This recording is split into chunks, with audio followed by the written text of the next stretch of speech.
അസ്സലാമു അലൈക്കും വറഹ്മത്തുള്ളാഹി വബറകാത്ത്. ഗർഭിണിയാവുക എന്നുള്ളത് ഒരു സ്ത്രീയെ സംബന്ധിച്ച് വളരെ സന്തോഷമുള്ള ഒരു നിമിഷമാണ്.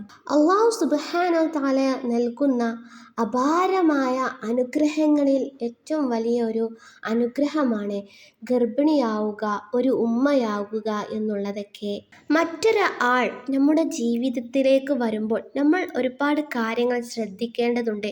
അത് ഗർഭിണിയായിരിക്കുന്ന സമയത്ത് തന്നെ ഒരുപാട് കാര്യങ്ങൾ നമ്മൾ ശ്രദ്ധിക്കേണ്ടതുണ്ട്.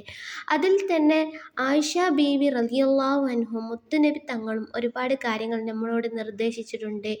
നമ്മൾ ഗർഭിണിയായ ഒരു സ്ത്രീയോട് ഒരുപാട് കാര്യങ്ങൾ ഗർഭസ്ഥ ശിശുവിന് വേണ്ടിയിട്ട് ചൊല്ലാൻ വേണ്ടിയിട്ട് ഒരുപാട് കാര്യങ്ങൾ നിർദ്ദേശിച്ചിട്ടുണ്ട്.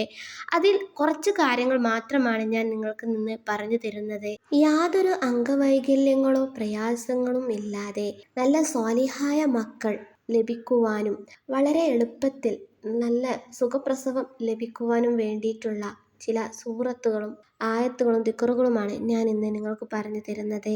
കുഞ്ഞിന് നല്ല ഓർമ്മശക്തിയും കൂർമ്മ ബുദ്ധിയും ലഭിക്കുവാൻ വേണ്ടിയിട്ട് ഗർഭിണികളായ സ്ത്രീകൾ 1-ാം മാസം മുതൽ ഓതേണ്ട ഒരു സൂറത്താണ് സൂറത്തുൽ അഅലയും സൂറത്തു ത്വാരിഖും. അതുപോലെ തന്നെ ഗർഭിണിക്കും കുഞ്ഞിനും പരിപൂർണ സുരക്ഷയും കാവലും ലഭിക്കുന്നതിന് വേണ്ടിയിട്ട് ഓതേണ്ട സൂറത്താണ് സൂറത്തുൽ ഹുജറാത്ത്. ഗർഭിണികളായ സ്ത്രീകൾ 1-ാം മാസം മുതൽ പ്രസവം വരെ പതിവാക്കേണ്ട ഒരു സൂറത്താണിത്. ഇത് പൈശാചിക ശല്യത്തിൽ നിന്നും മറ്റു സംരക്ഷണത്തിൽ നിന്നും കാവൽ ലഭിക്കുവാൻ വേണ്ടിയിട്ടുള്ള സൂറത്താണ് സൂറത്തുൽ ഹുജറാത്ത്. ഇനി ആയിഷ ബീവി റളിയല്ലാഹു അൻഹു ഗർഭിണികളായ സ്ത്രീകളോട് ഓതുവാൻ നിർദ്ദേശിക്കപ്പെട്ട സൂറത്തുകളാണ് ഞാനിവിടെ പറഞ്ഞു തരുന്നത്. പ്രഗ്നൻ്റ് ആയ സ്ത്രീ 5-ാമത്തെ മാസം മുതൽ പതിവാക്കേണ്ട ഒരു സൂറത്താണ് ഇദാ ജാഅ നസ്റുല്ലാഹി വൽ ഫതഹ് എന്ന സൂറത്ത്. 5-ാം മാസം മുഴുവനായി ഓതേണ്ട ഒരു സൂറത്താണിത്. അതുപോലെ തന്നെ 6-ാം മാസത്തിൽ പതിവാക്കേണ്ട ഒരു സൂറത്താണ് സൂറത്തുൽ മറിയം. സൂറത്തുൽ മറിയം 6-ാം മാസം മുതൽ പ്രസവം വരെ നിത്യേന ഓതേണ്ട ഒരു സൂറത്താണ്.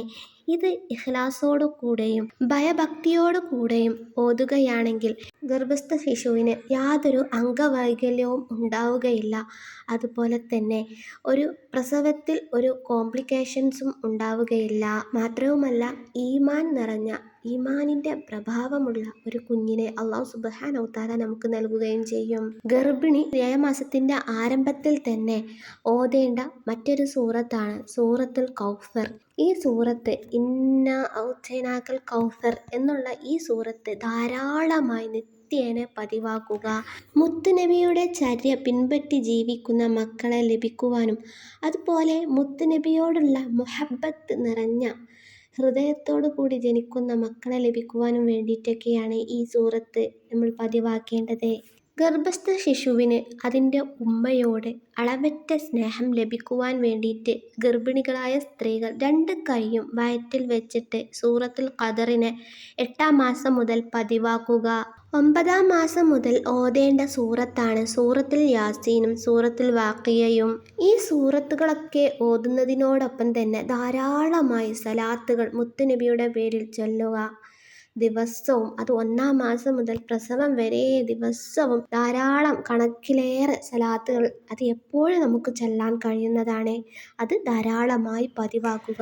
പ്രസവത്തിൻ്റെ തുടക്കത്തിലോ അവസാനത്തിലോ എന്തെങ്കിലും ബുദ്ധിമുട്ടോ പ്രയാസങ്ങളോ ഡോക്ടർ പറയുകയാണെങ്കിൽ അബോർഷൻ സാധ്യതകളും മറ്റും തുടക്കത്തിലൊക്കെ പറയുകയാണെങ്കിൽ ദുആഉൽ കർബ് ധാരാളമായി ചൊല്ലുക. ഇത് നിത്യേന പ്രസവകാലം മുതൽ നിത്യേന പതിവാക്കുകയാണെങ്കിൽ നിങ്ങളുടെ പ്രസവം നല്ല റാഹത്തുള്ളതും സുഖപ്രസവവും നല്ല ബുദ്ധിമുട്ടൊന്നുമില്ലാത്ത സുഖപ്രസവം ലഭിക്കും. ബുദ്ധിമുട്ടുകളൊന്നും ഇല്ലാത്ത നല്ലൊരു ഗർഭകാലം ലഭിക്കുവാനും അതുപോലെ തന്നെ നല്ല ഒരു സുഖപ്രസവം ബുദ്ധിമുട്ടുകളൊന്നുമില്ലാത്ത സുഖപ്രസവം ലഭിക്കുവാനും കാരണമാകും. ഇനി നിങ്ങളുടെ ബെഡ് റെസ്റ്റ് ഒക്കെ പറഞ്ഞിട്ടുള്ള ഹൈ റിസ്ക് പ്രഗ്നൻസിയാണ്, തുടക്കത്തിലൊക്കെ നല്ലോണം ശ്രദ്ധിക്കണം, അബോർഷൻ സാധ്യതകളൊക്കെ പറഞ്ഞിട്ടുള്ള ഒരു പ്രഗ്നൻസി ആണ് എങ്കിൽ ആ പ്രഗ്നൻസി അബോർഷൻ ആവാതിരിക്കുവാൻ വേണ്ടിയിട്ട് ചൊല്ലേണ്ട ഒരു ഇസ്മാണ് യാ മുബ്ദിഉ യാ അല്ലാഹ്, യാ മുബ്ദിഉ യാ അല്ലാഹ് എന്ന ഇസ്മ് അത്തായ സമയത്ത് 29 തവണ പതിവായി ചൊല്ലുക. ഇത് ഭർത്താവ് കൂടെയുള്ളവരാണെങ്കിൽ ഭർത്താവ് ഭാര്യയുടെ വയറ്റിൽ ചൂണ്ടുവിരൽ കൊണ്ട് തൊട്ട് 29 തവണ അത്തായ സമയത്ത് യാ മുബ്ദി യാ അല്ലാ എന്ന് ഭർത്താവാണ് ചൊല്ലേണ്ടത്. ഭർത്താക്കന്മാർ കൂടെ ഇല്ലാത്തവർ സ്വയം ഇതുപോലെ ചെയ്യുക. അല്ലാഹു സുബ്ഹാനഹു തആല നമ്മുടെ എല്ലാ ഗർഭകാലവും നമ്മുടെ എല്ലാവരുടെയും ഗർഭകാലം സന്തോഷത്തിലും റാഹത്തിലുമാക്കി തരുമാറാകട്ടെ. അതുപോലെ തന്നെ നിങ്ങളെല്ലാവരും ഗർഭിണികളായ എല്ലാ സ്ത്രീകളും ഇതുവരെ ഒരു കുഞ്ഞിക്കാല് കാണാത്തവർക്ക് വേണ്ടിയിട്ട് സ്വാലിഹായ മക്കളെ നൽകുവാൻ വേണ്ടി ദുആ ചെയ്യുക. അല്ലാഹു സുബ്ഹാനഹു തആല അവൻ്റെ അപാരമായ അനുഗ്രഹം എല്ലാവരിലേക്കും എല്ലാ സ്ത്രീകളിലേക്കും നൽകി അനുഗ്രഹിക്കുമാറാകട്ടെ. ഇനി ഒരു കുഞ്ഞിക്കാലിന് വേണ്ടിയിട്ട് കാത്തു നിൽക്കുന്നവർക്ക് വേണ്ടിയിട്ട് ഗർഭം എന്ന മഹാ അനുഭൂതി നൽകി അനുഗ്രഹിക്കുമാറാകട്ടെ. ആമീൻ യാ റബ്ബൽ ആലമീൻ.